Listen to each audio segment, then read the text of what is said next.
नमस्कार, स्वागत है आपका। आप देख रहे हैं जम्मू कश्मीर न्यूज। कुलगाम आतंकी हमले के बाद हाई लेवल पर बैठक हुई है। हाई लेवल की बैठक की अध्यक्षता एलजी मनोज सिन्हा ने की है। श्रीनगर के लोक भवन में सुरक्षा समीक्षा बैठक हुई। एलजी मनोज सिन्हा ने सुरक्षा समीक्षा बैठक की, जिसकी तस्वीर आप टीवी स्क्रीन पर देख रहे हैं। कुलगाम आतंकी हमले के बाद हाई लेवल बैठक हुई है। कुलगाम हमले के बाद हाई लेवल ये बैठक की तस्वीर आप देख रहे हैं। एक्शन मोड में एलजी मनोज सिन्हा नजर आ रहे हैं। बाहरी मजदूरों की सुरक्षा पर सख्त निर्देश दिए गए हैं। उधर डीजीपी नलिन प्रभात और अन्य वरिष्ठ अधिकारी मौजूद रहे।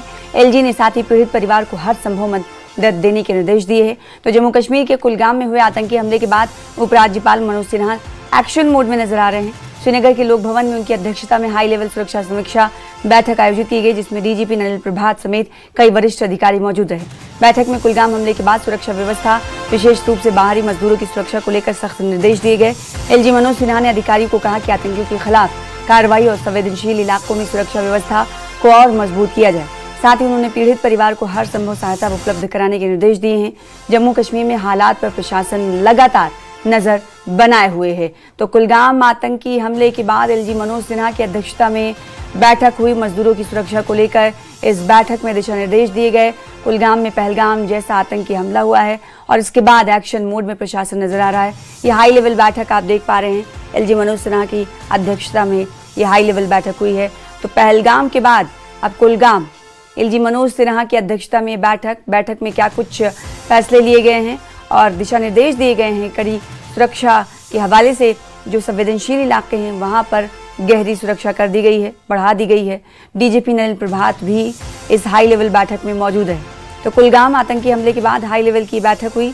बैठक में क्या दिशा निर्देश दिए गए हैं ये जानने की जरूरत है। और साथ ही साथ बाहरी मजदूरों की सुरक्षा जानकारी ये मिल रही है कि दिशा निर्देश में ये भी शामिल है कि बाहरी जो मजदूर हैं जो जम्मू कश्मीर में आकर काम कर रहे हैं उनकी सुरक्षा को लेकर कड़े निर्देश दिए गए हैं।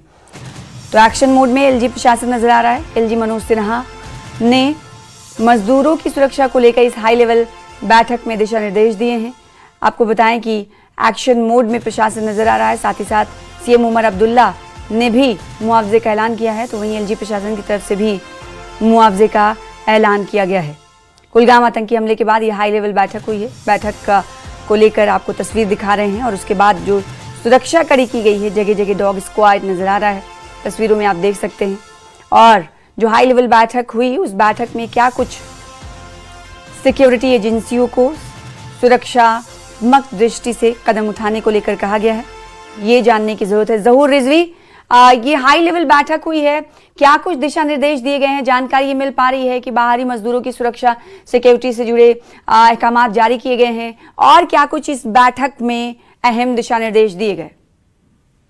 देखिए, मैं आपको बताऊं कि ये बैठक जो है ये आज सुबह सवेरे ही प्लान की गई थी और अभी कुछ देर पहले ये खत्म हो गई है। और जैसा कि लेफ्टिनेंट गवर्नर मनोज सिन्हा ने हिदायत दी है कि बख्शा नहीं जाएगा उनको जो भी इसमें मुलव्वस लोग हैं।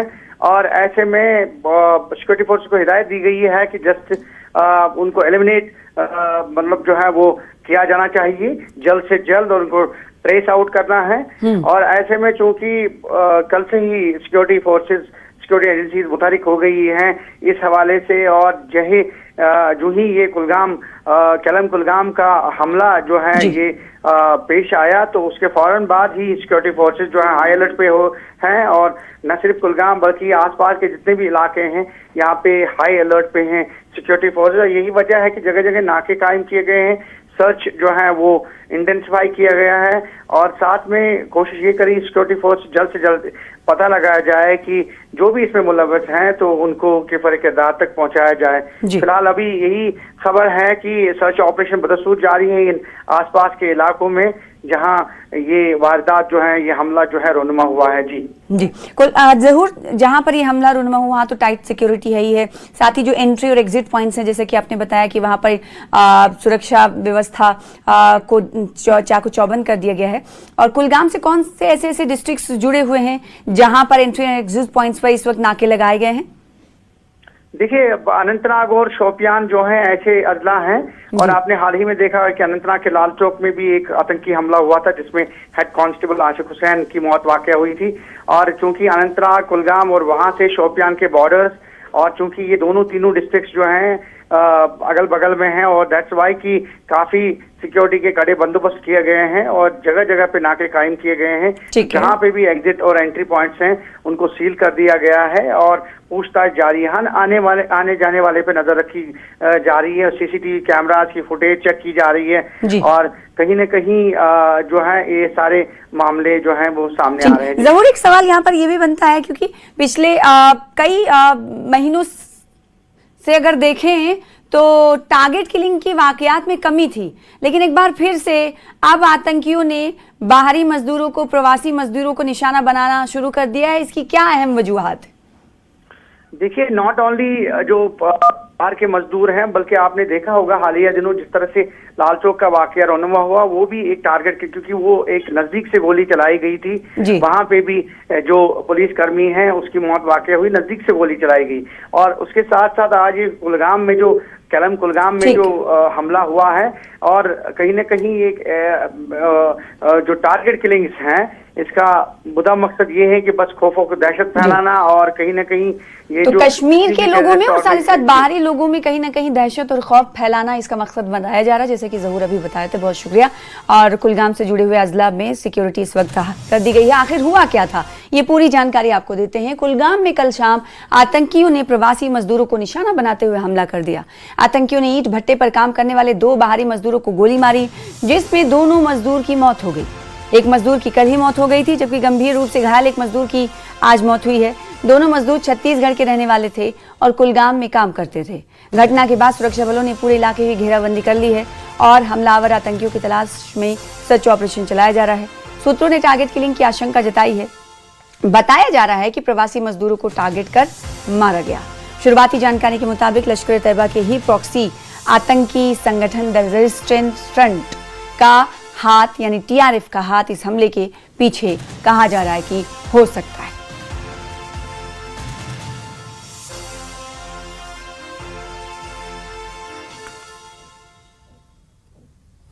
केलम कुलगाम में कल हुए दहशतगर्दाना हमले में 2 नॉन लोकल्स की मौत हो गई है।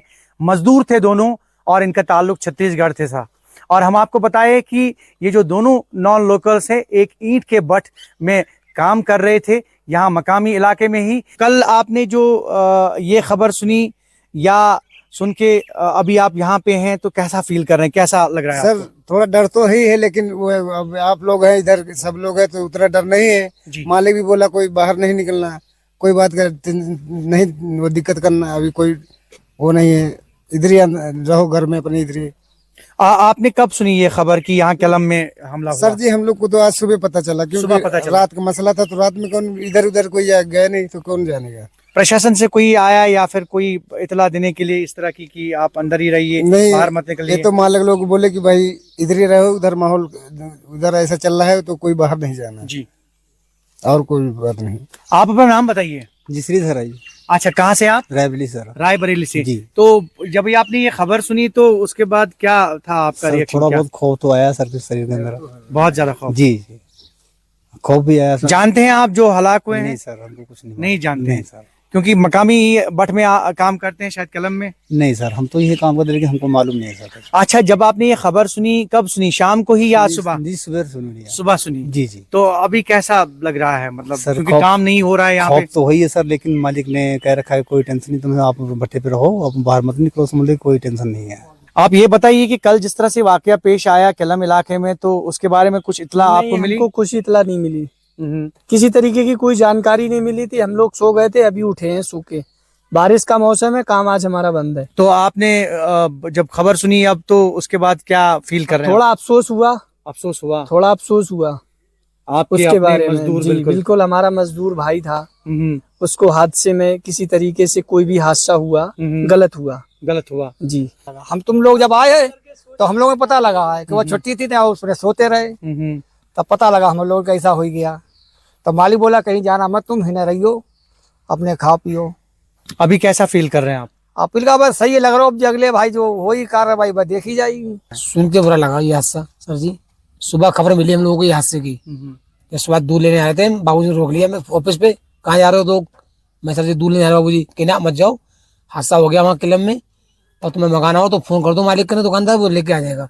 जैसा कि इन्होंने कहा कि जो मालिक हैं, जो जितने भी मालिकान हैं यहाँ पे, उनने अपने मजदूरों को अलर्ट कर दिया है और आज ये बैठे हैं, लेकिन कोई काम वाम नहीं हो रहा है, लेकिन खौफजदा है। ऐसे में इन्होंने यही कहा कि जो मजदूर हैं इनके भाई हैं और उनकी हत्या, उनका कत्ल जो है वो नाकाबिल बर्दाश्त है, और यही वजह है कि इन्होंने कहा कि इंसानी जान ज़ाया हो गई है तो मजम्मत तो बनती है। Rizvi news 18 network, Callum Kulgam. उपराज्यपाल मनोज सिन्हा ने अनंतनाग में शहीद हेड कांस्टेबल आशिक हुसैन कुरैशी के बेटे अफसार आशिक कुरैशी को नियुक्ति पत्र सौंपा। लोक भवन में आयोजित कार्यक्रम में एलजी ने शहीद जवान को श्रद्धांजलि अर्पित की और परिवार को हर संभव सहायता का भरोसा दिलाया।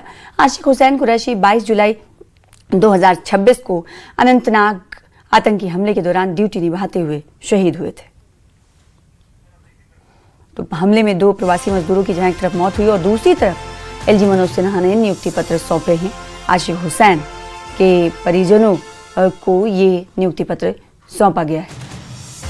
कब कब क्या क्या घटनाएं हुई ये आपको बता रहे हैं और टारगेट किलिंग में कहीं ना कहीं एक बार फिर से इजाफा होता हुआ दिखाई दे रहा है। इस वक्त की जो खबर आपको दिखा रहे हैं वो दरअसल नियुक्ति पत्र से जुड़ी हुई है, जिसमें अनंतनाग में शहीद हेड कांस्टेबल आशिक हुसैन कुरैशी के बेटे अफसार आशिक कुरैशी को नियुक्ति पत्र सौंपा गया। शहीद हेड कांस्टेबल के बेटे हैं अफसार, उन्हें यह नियुक्ति पत्र सौंपा गया है। लोक भवन में एक कार्यक्रम का आयोजन किया गया था, जिसमें एलजी ने शहीद जवान को श्रद्धांजलि अर्पित करते हुए परिवार को हर संभव मदद का भरोसा दिलाया और आशिक हुसैन कुरैशी के बेटे को नियुक्ति पत्र सौंपा। आशिक हुसैन कुरैशी 22 जुलाई 2026 को अनंतनाग आतंकी हमले के दौरान ड्यूटी निभाते हुए शहीद हो गए थे।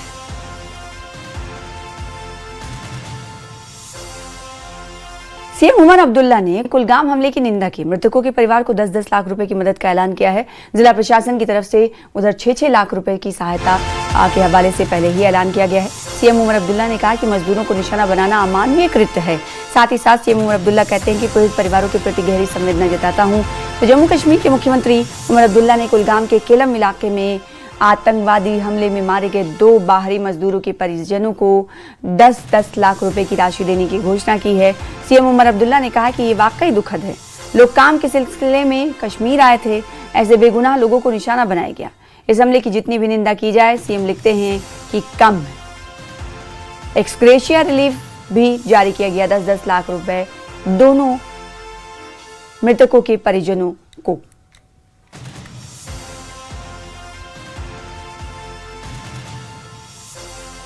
तो सुरक्षा बलों ने पूरे इलाके की जहां एक तरफ घेराबंदी कर ली है और दूसरी तरफ डॉग स्क्वाड अमला चौकस नजर आ रहा है। एंट्री एंड एग्जिट पॉइंट्स को सील किया जा रहा है और जो कुलगाम से जुड़े हुए अजला हैं वहां पर भी भारी सुरक्षा तैनात कर दी गई। इस बीच सीएम उमर अब्दुल्ला ने दोनों मृतकों के घर वालों के लिए एक्सग्रेशिया का ऐलान किया है। दोनों मृतकों के घर वालों को 10-10 लाख रुपए का ऐलान किया गया एक्सग्रेशिया के तौर पर। बड़ी अफसोसनाक बात है कि बाहर से जो लोग कश्मीर में काम करने आए थे, थोड़ी इज्जत की रोजी रोटी कमाने आए थे, उन बेगुनाह लोगों को इस तरह निशाना बनाया गया। इस हमले की जितनी निंदा की जाए कम है। पैसा देके ना इस हमले को कम किया जा सकता है, ना इनके घर वालों को जो तकलीफ का सामना करना पड़ा है उसमें कोई कमी आएगी। लेकिन ये हमारे तरफ से एक छोटी सी कोशिश है कि इस मुश्किल दौर में हम थोड़ी सी उनकी मदद करें। कुलगाम आतंकी हमले को लेकर फारूक अब्दुल्ला ने बयान दिया है। फारूक अब्दुल्ला ने कहा कि तहकीकात होनी चाहिए कि मारने वाले आखिर कौन हैं। साथ ही साथ फारूक अब्दुल्ला ने कहा कि स्टेटहुड की मांग के वक्त ही ऐसी घटना क्यों होती है। फारूक अब्दुल्ला कहते हैं कि बेकसूर मजदूरों को मारना बेहद अफसोसजनक है। नेशनल कॉन्फ्रेंस के अध्यक्ष हैं फारूक अब्दुल्ला। उन्होंने कुलगाम में आतंकी हमले को लेकर गहरा दुख जताया है और साथ ही साथ इस दौरान फारूक अब्दुल्ला ने बड़ा बयान देते हुए कहा कि जब भी जम्मू कश्मीर को स्टेटहुड का दर्जा देने की मांग उठती है, उसी दौरान टारगेटेड किलिंग जैसी घटनाएं सामने आने लगती हैं। आगे फारूक अब्दुल्ला ने कहा कि स्थिति बेहद चिंताजनक है और इस पर गंभीरता से विचार किए जाने की आवश्यकता है। उन्होंने हमले की निंदा करते हुए दोषियों के खिलाफ सख्त कार्रवाई की मांग की। आपको याद होगा कि स्टेटहुड की मांग को लेकर नेशनल कॉन्फ्रेंस ने पिछले दिनों दिल्ली के जंतर मंतर पर प्रोटेस्ट किया था और इसी बात को लेकर फारूक अब्दुल्ला ये कह रहे हैं कि जब जब स्टेटहुड की मांग दोहराई जाती है या मांग की जाती है तो उस वक्त खौफ व दहशत पहुंचाते हुए इस तरह के हमले किए जाते हैं, ये आरोप लगाते हुए फारूक अब्दुल्ला नजर आए और कहा हमला किसने किया है ये मालूम होना चाहिए, पता चलना चाहिए। ये अफसोस है, इससे हमारा ये भी पता नहीं कौन मारने वाले हैं, ये भी पता नहीं। इसकी तहकीकात होनी चाहिए और ईमानदारी से तहकीकात होनी चाहिए कौन मारने वाले हैं। मुझे नहीं पता ये क्यों उस वक्त होता है जब हम लोग स्टेटहुड मांग रहे हैं। फारूक अब्दुल्ला ये कह रहे हैं कि आखिर जब स्टेटहुड के दर्जे की बहाल करने की कोशिश के तौर पर हम मांग करते हैं तो उसी वक्त इस तरह के हमले होते हैं। तो जम्मू कश्मीर के डिप्टी मुख्यमंत्री सुरेंद्र कुमार चौधरी ने भी कुलगाम में हुई हत्याओं के समय पर सवाल उठाते हुए कहा है कि कुछ ऐसे तत्व हैं जो जम्मू कश्मीर का राज्य का दर्जा बहाल नहीं होने देना चाहते, इसलिए ऐसी घटनाएं हो रही हैं। उन्होंने कहा कि यदि इन हत्याओं में पाकिस्तान का हाथ है तो उसके खिलाफ सख्त कार्रवाई होनी चाहिए, ये कह रहे हैं डिप्टी सीएम सुरेंद्र चौधरी। तो ऐसे कुछ एलिमेंट्स हैं जो स्टेटहुड की मांग के वक्त ही खौफ व दहशत कायम करना चाहते हैं और इस तरह की घटनाओं को अंजाम देते हैं। पहलगाम पहले हमले जैसा खौफनाक पैटर्न अपनाया गया है और फिर से बाहरी मजदूर को, नॉन रेजिडेंट्स को निशाना बनाया गया है। वो लोग जो छत्तीसगढ़ के रहने वाले थे और रोजी रोटी के सिलसिले में कश्मीर आए थे, उन्हें मौत के घाट आतंकियों ने उतार दिया है। माना जा रहा है कि टीआरएफ की तरफ से ये हमला किया गया होगा। मेरे साथ इस वक्त है deputy chief minister Surendra Kumar Chaudhary. News 18 से बात करने के लिए बहुत बहुत शुक्रिया सर। डॉक्टर फारूक अब्दुल्ला साहब बयान दे रहे हैं कि, और आप भी यही कह रहे हैं कि स्टेटहुड नहीं है इसलिए किलिंग हुई, और राणा साहब तो ये कहते हैं कि एजेंसीज ने भी करवा सकते हैं। देखिए, आप जो बात कहते हैं, आपका हमेशा काम रहा है आग लगाने के लिए। इतना बड़ा मसला है कि 2 गरीब लोग मारे गए, वो दिहाड़ी लगाने जम्मू कश्मीर में आए थे, इस उम्मीद में नहीं आए थे कि हमारी डेड बॉडी वापस जाएगी। हमें उसका अफसोस है, उसका दुख है, और आपको भी वही दुख करना चाहिए। हम यही कहते हैं कि चंद रोज पहले हम आज 2.25 साल से हम स्टेट का दर्जा मांग रहे हैं। प्राइम मिनिस्टर साहब और होम मिनिस्टर साहब ने कहा हम आपका स्टेट का दर्जा बहाल करेंगे। आज 2.25 साल हो गए, अभी तक स्टेट उन्होंने अपना वादा नहीं निभाया। हम जंतर मंतर पे गए, अपनी डिमांड रखी, वहां प्रोटेस्ट रखी और अपने प्राइम मिनिस्टर को याद कराया। वापस आते हैं तो अनंतनाग के अंदर एक सिपाही शहीद हो जाता है, दूसरे दिन आज कुलगाम में 2 बंदे मारे जाते हैं। आखिर क्यों, कैसे? जब डीजीपी साहब कह रहा है, सिक्योरिटी फोर्सेज, आपकी एजेंसीज, सीआईडी एजेंसीज कह रही हैं कि उग्रवाद खत्म है, तो फिर ये 2 लोग कैसे मारे गए? वो पुलिस वाला कैसे शहीद हो गया? हम यही तो सवाल पूछ रहे हैं। अगर इसीलिए हम कहते हैं अपने प्राइम मिनिस्टर और अपने होम मिनिस्टर साहब से कि एक इन्वेस्टिगेशन होनी चाहिए। कौन लोग हैं जो नहीं चाहते जम्मू कश्मीर में हालात नॉर्मल हों? कौन लोग ऐसे हैं जो नहीं चाहते कि जम्मू कश्मीर में अमन आए? ये चीजें एक इन्वेस्टिगेशन होनी चाहिए, पता चले कौन है। इनफ इज इनफ, हद दो पार हो गई है। अब हमें लाशें नहीं चाहिए, हमें अमन चाहिए, क्योंकि हमने स्टेट का दर्जा खोया, हमने स्पेशल स्टेटस खोया, जम्मू कश्मीर ने लद्दाख को अलग किया हमसे, पूरा सब कुछ जम्मू कश्मीर ने खोया है। और आज हमें फैसला चाहिए। अब जो भी है, अगर पाकिस्तान कसूरवार है तो फिर पाकिस्तान के खिलाफ सख्त से सख्त कार्रवाई की जाए। अगर कोई बीच में कोई लोग इन्वॉल्व हैं जो हम लोगों को इस जम्मू कश्मीर के अमन को सबोटाज कर रहे हैं, तो फिर उनके खिलाफ प्राइम मिनिस्टर साहब और होम मिनिस्टर साहब को सख्त से सख्त कार्रवाई करनी चाहिए। ये हमारा कहने का राइट है, हक है, क्योंकि हम जम्मू कश्मीर में अमन चाहते हैं, हम अपने बच्चों के लिए शांति चाहते हैं।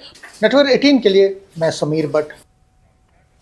तो फारूक अब्दुल्ला के बयान पर भारतीय जनता पार्टी ने सवाल उठाए हैं। सुनील शर्मा ने कहा है कि क्या फारूक अब्दुल्ला आतंकवादियों को बढ़ावा दे रहे हैं। साथ ही साथ सुनील शर्मा कह रहे हैं कि राज्य का दर्जा बहाल करने का फैसला संसद को करना है। सुनील शर्मा ने कहा कि स्टेटहुड का आतंकवाद से कोई लेना देना नहीं है। आपको बताएं कि फारूक अब्दुल्ला ने कहा कि जब भी स्टेटहुड की मांग की जाती है उस वक्त आखिर इस तरह के हमले क्यों होते हैं, जिस पर भारतीय जनता पार्टी के लीडर नेता सुनील शर्मा की तरफ से कहा गया है कि जब भी दर्जा बहाल करने का फैसला, जो बात कही है फारूक अब्दुल्ला, उसकी मैं निंदा करता हूं।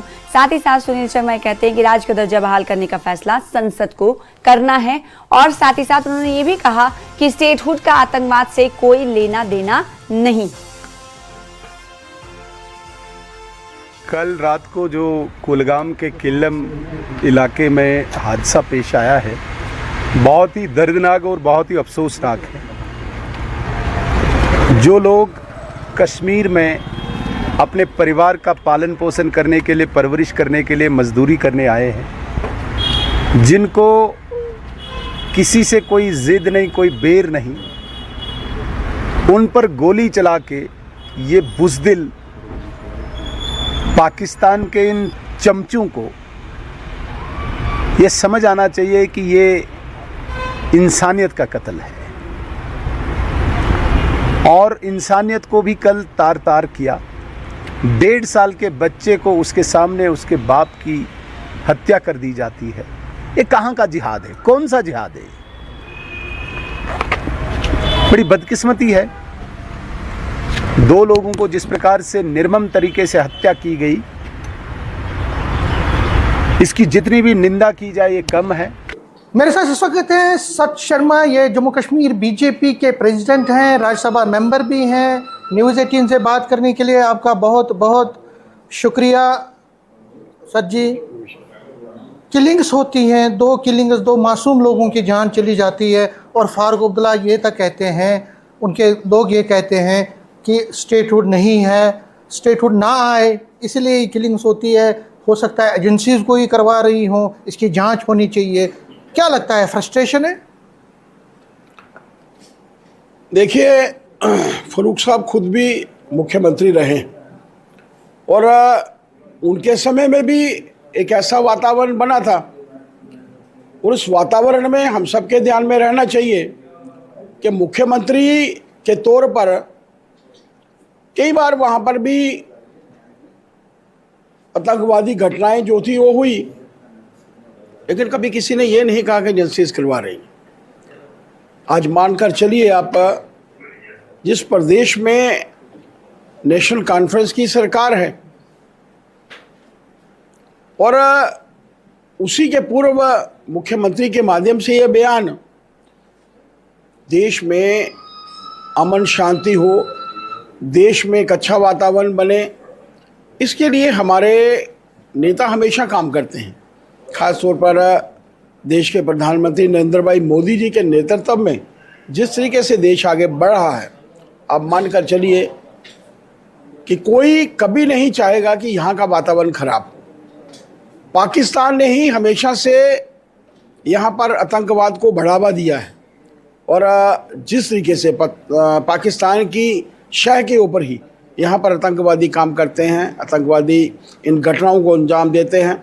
मैं उन परिवारों के साथ हूँ जहाँ पर जो हमारे बीच में नहीं रहे, जिनकी शहादत हुई, और आप मानकर चलिए कि देश के प्रधानमंत्री जी ने भी, होम मिनिस्टर साहब ने भी, और पूरा भारतवर्ष ये कहता है कि उनकी शहादत बेकार नहीं जाएगी।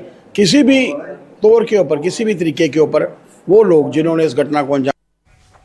और पीडीपी के अध्यक्ष और जम्मू कश्मीर की पूर्व मुख्यमंत्री महबूबा मुफ्ती ने कुलगाम में हुए आतंकी हमले की निंदा करते हुए कहा कि हिंसा की ऐसी घटनाओं में कभी भी बेगुनाह लोगों को निशाना नहीं बनाया जाना चाहिए।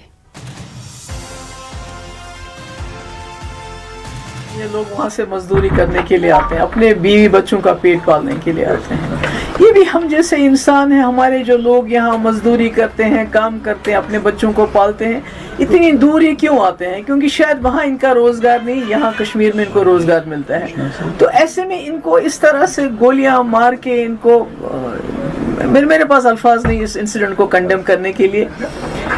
मुझे लगता है कि ये सिलसिला रुकना चाहिए और जो सिक्योरिटी है, जो यहाँ इतना सिक्योरिटी की वजह से लोगों को इतना अजाब है लोगों पे, उसके बावजूद ये इंसिडेंट्स होना, मुझे लगता है कहीं ना कहीं सिक्योरिटी में कोताही है।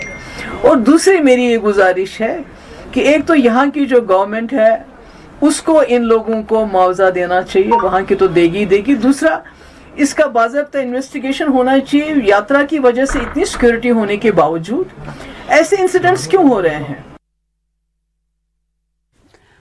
तो कुलगाम में 2 बेगुनाह बाहरी मजदूरों की हत्या के बाद जम्मू में कश्मीरी पंडित युवाओं का गुस्सा फूट पड़ा। यूथ ऑल इंडिया कश्मीरी समाज यानी ये की बैनर तले युवाओं ने जोरदार विरोध प्रदर्शन किया। इस दौरान पाकिस्तान में उसके समर्थित आतंकियों के खिलाफ कड़ी कार्रवाई की मांग उठाई गई। प्रदर्शनकारियों ने नारेबाजी करते हुए केंद्र सरकार से आतंकी नेटवर्क को पूरी तरह खत्म करने के लिए सख्त कदम उठाने की अपील की। आतंकवादियों ने कल फिर एक बार टारगेट किलिंग की है। 2 मासूम मजदूरों की हत्या की गई है। उससे पूरे जम्मू कश्मीर में रोष है, कंडमनेशन की हर तरफ कंडमनेशन हो रही है और कश्मीरी पंडित भी इससे बहुत आहत हैं। ज़बरदस्त प्रोटेस्ट आज इन्होंने किया है। मेरे साथ इस पर बात करने के लिए जिन्होंने प्रोटेस्ट किया है यूथ ऑल इंडिया कश्मीरी समाज के RK भट्ट और बाकी लोग भी हैं इनके साथ है। बट साहब आज आपने फिर प्रोटेस्ट किया और पहले तो ये पूछना चाहूँगा कि ये जो जिन्होंने हरकत की है पाकिस्तान ने, फिर 2 मासूम लोगों को, और हमें याद आता है कि टारगेट किलिंग का सिलसिला पिछले कई सालों से जारी है, क्या कहेंगे इस पर? देखिए, कल जो कायराना हरकत हुई है, कश्मीरी पंडित समुदाय इसको कंडम नहीं करता। ये कवर एक्ट है और ये वो पाकिस्तान स्पॉन्सर्ड टेररिज्म की वजह से कुछ और लोग पनप रहे कश्मीर के अंदर, जिनको नेस्त नाबूद करने की ज़रूरत है। और हमें पूरा विश्वास है आज की सरकार इनको भी ज़मीन में गाड़ देगी और कश्मीर के हालात नॉर्मलसी पे लाएगी। लेकिन इससे बहुत ज़्यादा इम्पॉर्टेंट ये है कि आम कश्मीरी पंडित का रिजॉल्व है कि इन हालातों के बावजूद भी आप हमारी अटरनेस को हटा नहीं सकते, मिटा नहीं सकते। हम इन हालातों के बावजूद भी कश्मीर जाने के लिए तैयार है, बशर्ते देश की सरकार, राज्य की सरकार और LG एडमिनिस्ट्रेशन अपना विल पावर शो करे कि कश्मीरी पंडित की वापसी हम तय करेंगे।